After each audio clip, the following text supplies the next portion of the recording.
हुज़ूर आक़ा दो आलम सल्लल्लाहु अलैहि वसल्लम ने इरशाद फरमाया जो शख्स ताकत होने के बावजूद हज करने वास्ते नहीं जाता, हज नहीं करता, साडा उनके नाल कोई तलक नहीं, भावें वो यहूदी बन के मरे, भावें वो ईसाई बन के मरे, तो आका अलैहिस्सलाम ने उस बंदे को इन्ना सख्त नापसंद फरमाया कि जिन्होंने अल्लाह ने ताकत दी है और फिर भी वो हज नहीं करता, तो फरमाया कि फिर उस बंदे विच और ईसाई और यहूदी विच कोई फर्क नहीं कि हक जानने के बावजूद भी अगर उन्होंने अल्लाह ने ताकत अदा की है, ताकत होने के बावजूद भी अगर वो नहीं जा रहा तो वो बहुत बड़े गुनाह का मुर्तकिब हो रहा है। लेकिन ऐसा शख्स शर्म मुसलमान ही रहता है।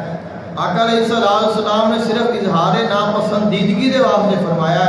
कि चाहे वो ईसाई हो जाए या यहूदी हो के मरे, तो जब तक हज का इनकार ना किया जाए कि हज फर्ज है लेकिन एक बंदा जानता नहीं तो अलग बात है। अगर सरे तो इस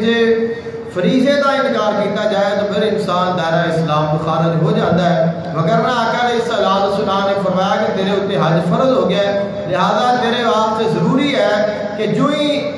हज के अयाम आन तो अल्लाह ताला के घर का हज करने वास्ते पहुँच जा।